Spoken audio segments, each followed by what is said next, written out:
Over the course of this video, we will assess whether or not the United States of America can retain its position as the world's sole superpower, looking at its economy, military, culture, and scientific innovation. Given that this is a rather controversial issue, I'm going to try to be as objective as possible. Let's start off with government and politics. The United States is not a direct democracy, but rather a constitutional republic. This means that instead of people voting on referendums for every single issue, they elect representatives who vote on their behalf, i.e. the much despised politician. The government is broken down into three sectors: the legislative branch, which writes the bills and votes on them; the executive branch, led by the president, which signs them into law, i.e. executes them; and then there's the judicial branch, which deals with legal matters rather than direct political matters. This system of checks and balances was first put into place by the founders. Knowing full well the fragility of democracy and republics from the history of Athens and especially Rome, which switched to empires and authoritarian regimes, this led to a diffusion of power within the American presidential system. This is in contrast to, say, the parliamentary system that you see in the UK and other Commonwealth countries, in which the executive and legislative branches are deeply interwoven, consolidating more power for the party. The legislative branch is arguably the most powerful out of the three in the American system, even more so than the president's executive branch, as the president needs the approval of Congress to pass laws, especially on the domestic front. However, when it comes to foreign policy, the president certainly does have a great deal more power, oftentimes more so than Congress. This is both a blessing and a curse of the American system, as the American system has a great deal of checks and balances on power in terms of the branches and sub-branches and the political parties. However, it can also lead to a great deal of partisan gridlock and inaction politically, something that the parliamentary system in countries like the UK and Canada don't have to deal with to the same extent. Granted, those parliamentary systems can be more susceptible to one side taking excess control. In the American system, there has been a great deal of infighting and partisanship, which has resulted in inaction of governance as of late, as the country is more divided than any point in its modern history. And you can see that with the number of bills that have been passed in Congress, which is lower than usual. This is in sharp contrast to, say, China, a country where it has a one-party system and very few checks and balances on what the leader can and can't do. This can oftentimes lead to horrendous results, but it oftentimes gets shit done. American democracy has been incredibly successful in stopping authoritarianism and tyranny at home. However, it oftentimes has been quite inactive, and it has been stifled by partisan forces. This oftentimes makes it very difficult to pass legislation on, for example, improving infrastructure. China doesn't need to worry about that, on the other hand. Another issue is the concept of legalized bribery, in which corporate lobbyists and special interest groups can end up funneling money into campaigns of various politicians to do their bidding. This system has a numerous amount of issues.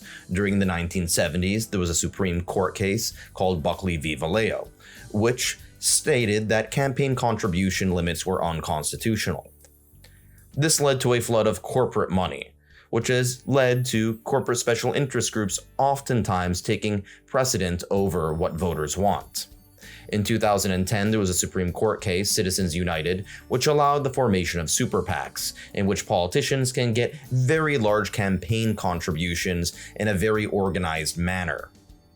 Politicians will then use these campaign funds to fuel attack ads on their opponents during elections.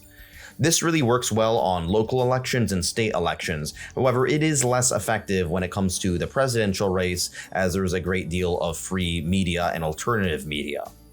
This leads to a situation in which politicians are, by and large, less interested in serving their actual constituents and more interested in serving corporate donors. This is why I would argue that campaign finance reform is quite possibly the most important issue in American politics today. It pretty much seeps into nearly every issue. This makes it rather difficult to undo the influence of certain corporations. For example, it makes it difficult to stop pharmaceutical companies from jacking up the prices of certain drugs, which would inevitably harm the American people. But nonetheless, many politicians support it. If you want to build green infrastructure, well, you might have a difficult time given the fossil fuel companies are oftentimes not fond of the competition, and thereby they will oftentimes win over votes by funneling money to your opponents. There's also a revolving door in which many politicians who serve the bidding of their donors will get jobs from their donors after they leave office. Let's move on to foreign policy challenges. The president has a great deal of power over Congress when it comes to foreign policy, being able to engage in limited military interventions abroad without their approval, even though constitutionally Congress must declare war. Even with the War Powers Act, the president's power over foreign policy has been increased, and that leads us to the US military. The president, in a state of war, becomes the commander-in-chief. This ends up putting civilians in control of the US military rather than generals who, by and large, tend to be more of a supportive, advising role to the president rather than making the highest level of decisions. The president makes the political decisions, but the generals make the strategic and tactical decisions. The military is divided into the Army on land, the Air Force in the skies, and the Navy at sea, along with the non-combatant Coast Guard. And oh yeah, of course, there is the Marines, who basically operate amphibiously, and the Space Force, although the Space Force hasn't come into full fruition. Overall, the Secretary of Defense runs the military, and this person usually comes from a civilian background rather than a military background, which enforces the idea that civilians are in control of the military rather than the other way around. However, in recent years, under the Trump and Biden administrations, this has changed as Secretaries of Defense have had military backgrounds. It is also worth noting that the nuclear weapons are administered by the Department of Energy, not the Defense Department. Nuclear weapons are divided into three: the nuclear triad, which is composed of intercontinental ballistic missiles, which are launched from land. Second are aerial, which are dropped by planes from the skies, obviously. And then the third is marine, coming from submarines. Land, air, and sea. The US, like most nations, seeks to prevent the spread of nuclear weapons, oftentimes referred to as nuclear proliferation. And in order to do this, the US provides what is called a nuclear umbrella to protect its allies from another nuclear-armed state. The most notable example of this is with South Korea and Japan. This decreases the likelihood of nuclear war, as less countries having nuclear weapons means the less likelihood of actually engaging in nuclear war. After all, there are less powers involved. The US also operates roughly 800 military bases around the world, usually with the consent of those countries. A disproportionate number of them are in Europe, namely the UK, Germany, Italy, Greece, and Turkey. These are primarily there to counter the threat of Russia, the main threat to Europe. The Asia-Pacific region also has a large number of US military bases, namely in Japan, South Korea, and Australia if you want to count it as the overall Asia-Pacific region. These are primarily there to counter the threat of China, as many of these countries, by and large, have hostile relations with China. The third region with a great deal of American military bases is the Middle East. The US operates military bases in Tunisia and pretty much all of the Gulf states, as well as Jordan and Israel, in an attempt to thwart Iran. These military bases are highly controversial. Some see them as beneficial, helping these countries protect themselves from regional rivals, namely Iran. However, others see it as a form of American imperialism and a drain on America's resources.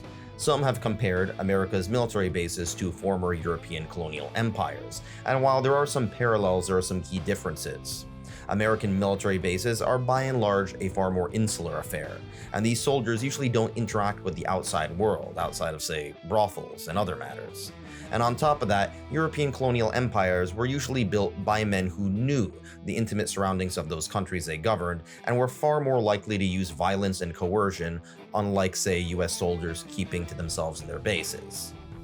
European colonies tended to be far more extractive when it came to stealing resources, whereas American military bases tend to be a massive money drain on the United States taxpayer base. Overall, many of the peoples of these countries with US military bases tend to take issue with them when there's a violation of sovereignty, while many of the governments view it as a form of freeloading off of American security. There is also more domestic skepticism towards these policies, as many people on the left want to focus less on American unilateralism and focus more on multilateralism through US allies and the United Nations, while many right-wingers see this whole ordeal as a waste of American resources and time. There is also a branch of people on the West who oftentimes sympathize with autocratic regimes in opposition to the United States. However, these by and large are really on the fringe and hold very little power outside of academia. So much of the US's power in terms of the military resides not so much in its manpower or resources, but rather DARPA, which is kind of like America's research and development wing of its military that produces a great deal of cutting-edge technology used by the military. Shocking, right? DARPA also played a pivotal role in the creation of the internet, which has its roots not only in the US military but also among various European scientists. Now, say what you want about war, but whenever countries are trying to destroy each other or at the very least defeat each other, it oftentimes leads to an explosion of technological and scientific innovation. Innovation that after the war can be applied to civilian purposes. Likewise, research in civilian technology can also be applied to military purposes. For example, because of aviation technology, the United States Air Force can precision bomb nearly any place on the planet, although whether or not it would do it is another matter. On the other hand, the United States can use its Navy to wrest control of the high seas, even in places on the opposite side of the world like the southern Indian Ocean. The United States military, to put it lightly, is not something to be messed with, and really can only be messed with through nuclear weapons, although that would lead to mutually assured destruction. However, defeating your opponent and setting up a system that is stable in the aftermath are two different things, and oftentimes the US military lacks the latter. The US stance on nation-building methods has worked well in countries like Japan and Germany, where there was a strong presence of a national identity that already existed. However, US nation-building proved to be a massive failure in countries like Iraq and Afghanistan. In the case of Iraq, you're dealing with a country that by and large is the product of European colonialism and never really had any unified identity. As a result of some of these recent failed attempts, many people at home and abroad have been rather keen on reducing US military presence, if not getting rid of it completely, although the latter is far less likely.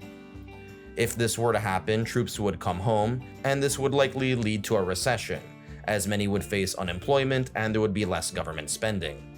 On top of that, the chasm left by a lot of American forces leaving could result in other forces taking up control that would not necessarily lead to stability. One example of this is when the US withdrew some of its forces from northern Syria, which resulted in Turkey taking up some Kurdish lands. This leads us to the next subject, the defense budget. The US military budget is massive, far larger than any other country on the planet, even though the next countries on the list, with the exception of Russia and China, are by and large allies. This is in part due to the fact that many US allies are massive freeloaders on American security. Most of you have probably heard of President Eisenhower coining the term the military-industrial complex, which is a complex relationship between American politicians, the US military, defense contractors, and the American scientific and technological establishments. The defense contractors are likely to fund the campaigns of politicians who will in turn increase the defense budget. And given that those defense contractors make more money, regardless of whether or not the Pentagon needs it, you will see more funding for the Pentagon. On one hand, this system creates a formidable military that is unmatched in the world. However, many of these scientists could be contributing their genius into other fields, and on top of that, much of the money spent in these areas of military endeavors could have been used to fund certain social programs and infrastructure that is relatively lacking in the United States when it comes to other developed nations. This leads us to our next subject, the economy of the United States. As nearly everyone knows, it is the largest economy on the face of the planet. And many states hold larger economies than many other countries. California, for example, has roughly the same economy as Italy in terms of economic output. Its financial power, its business power, its innovation and technology is simply unsurpassed. During the 1800s, the US was oftentimes seen as a backwater when compared to various European nations in terms of the size of its economy. However, by the turn of the 20th century, the US outcompeted all of its European competitors, becoming the largest economy on the planet. There's some variation as to whether or not this happened in 1890 or 1910, but at the end of the day, the United States truly became the world economic leader during the turn of the 20th century. However, economic problems in the United States can have global consequences. This was most well seen with the Great Depression, which led to recessions in other countries like France and Germany. Nonetheless, the US grew stronger during the Second World War, and at the end of the conflict ended up with an economy that by and large was composed of 75% of the global GDP. Part of this was by and large due to the fact that so many of the other great powers were in shambles. Throughout the 50s and 60s, there was the golden age of capitalism, when the US really reigned supreme. There was financial stability and very few recessions. However, by the 1970s, there was stagflation and a massive recession, along with the OPEC crisis and the relative rise of other nations in the developed world. Things were better during the 1980s, and in 1991 the Soviet Union collapsed. As a result of this, the US remained the world's sole superpower. The collapse of communism led to a resurgence of global capitalism throughout the world. Capitalism reigned supreme, and democracy sprouted out throughout many parts of the world where it was previously at the back end. This spread led to a great deal of trade relations between various countries. On top of that, American companies could set up shop in these new nations with new markets and get a new consumer base. Another major change during the 90s was the rise of the digital revolution, sparked by the World Wide Web, along with companies like Microsoft and, a little bit later, Google and Apple. This led to an economic boom during the decade. Amazon would rise up to be the biggest retailer, even though it didn't really own any stores. This massive spurt of economic growth ensured that the United States would remain the main economic and technological honcho for quite a while. However, this didn't necessarily lead to some sort of equality throughout the United States, as the economic centers of Seattle and San Francisco, which were spearheading the technological movement, grew, while Rust Belt cities like Detroit and Milwaukee dilapidated as the economy went post-industrial. Part of this was because of free trade agreements that opened up, which provided many Americans with access to foreign goods and cheap labor. And this had a great deal of benefits, but it also led to the dilapidation of various parts of the country that by and large could not compete with cheaper labor. Many of these people eventually left their blue-collar jobs and went into pink-collar jobs in the service sector, which were oftentimes not unionized and had very few benefits. On the other hand, many Americans are seeking white-collar jobs through getting a good education at college or university. This has been a blessing and a curse, as on one hand, more Americans are getting skilled and more educated. On the other hand, many are falling into the trap of student loan debt.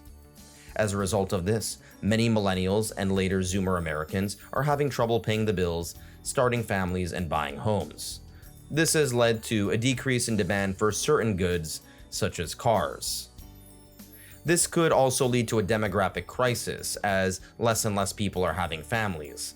Nonetheless, because America is so good at assimilating immigrants, it by and large has not dealt with the same problems as many European nations are dealing with. American demographics as a result of this are far better than virtually any other developed nation, with the possible exception of Canada, Australia, and Israel. European demographics, on the other hand, are either A, in decline, or B, would be in decline had it not been for immigration. On top of that, many European countries have a hard time assimilating immigrants. Other countries like Japan and Russia are actually declining and not attracting immigrants to begin with. China's population is already beginning to plateau and is set to decline, with a pretty terrible male-to-female ratio. India, on the other hand, is growing, but at a quite unsustainable rate, and sub-Saharan Africa is at a very unsustainable rate of population growth. Demographics prove to be favorable for the United States, and on top of that, the US has been proven to also be more energy independent than previously thought, now becoming a net exporter of many hydrocarbon resources and no longer dependent on the Middle East as one previously thought. The US has also invested in a great deal of green energy, albeit not quite as impressively as other nations such as Japan and Germany. This could be the next economic boom for the United States in the coming decades. The US also manages its Navy to control waterways to control international trade. And it's likely that many of the products you use, and even some of the ones that you're wearing, have been to more countries than you have, and have oftentimes been shipped on boats that are indirectly protected by the US Navy. All of these factors have made the United States a global economic leader. With that being said, China is actually a more important trading partner for countries than the United States in most places around the world. This is because China has very cheap export goods, and on top of that, they tend to manipulate their currency to by and large sell cheaper products abroad. China also has an export-driven economy, as much of their population, while getting more wealthy, is still not rich enough to form a large consumer base, and on top of that, many Chinese people prefer to save than spend. China is also heavily dependent on shipping routes protected by the US Navy. For this reason, China has invested in the Belt and Road Initiative, which focuses on terrestrial trade, bypassing the American Navy, along with Chinese rivals like India and Japan. Since the 90s, the US and China have had economies that are highly tightly interwoven in an incredibly deep and interconnected, complex way. American policymakers had previously thought that this deep economic interconnectivity would eventually lead to China opening up politically. Many believed that China would become less autocratic and more like, say, South Korea or Taiwan, democracies that by and large are friendlier to the West. However, while many Chinese people have been pushed out of poverty and have embraced state capitalism, the Chinese system has in many ways become more autocratic since the 90s. As a result, the US and its allies have been on an ideological collision course with China. At this point, the two countries are pretty much Siamese twins bound by the wallet, less so by ideologies. However, it's unclear whether or not this will continue. There already have been issues regarding tariffs and trade between the US and China, along with concerns over intellectual property. However, whether or not this will rupture the major trade relationships is up for debate. This has led some to believe that we are approaching a bipolar world between democracies and autocracies. This is especially the case in the digital era, as the US, by and large, is the most powerful technological force, but China also has some impressive digital infrastructure in setting up 5G networks around the world and is a leader in AI. China is still very digitally isolated though, resulting in a quasi-bipolar world digitally, as it blocks Google, Facebook, and other American and Western sites, providing its own set of alternatives, which can easily be censored and controlled by the Chinese Communist Party. However, because the Chinese have been so effective in building infrastructure in, say, sub-Saharan Africa, it is likely that some of these countries like Zambia might end up using Chinese websites in the future. Nonetheless, by and large, we still haven't seen this trend grow large enough, and I still don't think China can compete with Silicon Valley, but who knows? On top of that, Chinese cultural exports are pretty minuscule. Many smaller nations like South Korea have adopted far more influential cultures on the international stage than China. China might be successful in producing a bipolar world digitally or economically or politically. However, the idea that it could replace the United States as the sole superpower is very unlikely. After all, it has a very closed system which is just unappealing to outsiders. Another issue is automation, which has the potential to displace a great deal of Chinese jobs, as many of them work in manufacturing. However, even then, China is offshoring many of its manufacturing capabilities to more developing countries, such as Vietnam. Now let's move away from tech and into the realm of intelligence services. The US, by and large, has a very large intelligence apparatus, and is probably second to none except for maybe a handful of countries such as Russia's and Israel's. The US has a whopping 16 different intelligence agencies, the most famous of which are the CIA and the NSA. You all know the CIA. They engage in coups and spying, but the NSA is actually far larger and arguably more important. However, the efficiency of these systems and agencies has been called into question. After all, during the late 80s and early 90s, none of the 16 American intelligence agencies actually predicted that the Soviet Union was going to collapse imminently, even though the signs should have been very apparent. Lastly, I will have to go over soft power. The cultural influence of the United States is immense. The most obvious examples of this are movies, television, books, music, etc. But it also boils down to many key values like individuality and freedom. American cultural influence tends to be astoundingly popular, even in parts of the world where American political and military presence is very unpopular. But that's the thing about soft power, it's, well, soft. The relationship between hard and soft power is complex, and many people debate to what extent they're interconnected. On one hand, hard power can help soft power grow, because after all, if you have a large economy and a large military, you can spread your influence around, including your culture. But the two aren't inextricably linked. For example, there was widespread disdain of American foreign policy during the Bush administration, but this did not result in a vast degree of boycotts on US cultural products, and by and large, American products were just as popular as they ever were. Likewise, the support and love of American culture has not necessarily led to the support and love of American military endeavors. So where do we go from here? Well, on one hand, the US is so enormously powerful, however, the track record of human history shows that power doesn't consolidate power forever. And throughout much of human history, the world has been governed by various powers competing and fighting against each other, sometimes cooperating and sometimes not. So it's unlikely that the status quo will remain forever. However, the status quo has nonetheless been formidable, at least in the medium term. So maybe the most likely scenario in the coming decades is that we will see a uni-plus world, in which the US is still the most powerful country. However, there is a relative power decline with the rise of the European Union, China, Brazil, and India, and to a far, far, far lesser extent Russia, which seems to be in a state of absolute decline.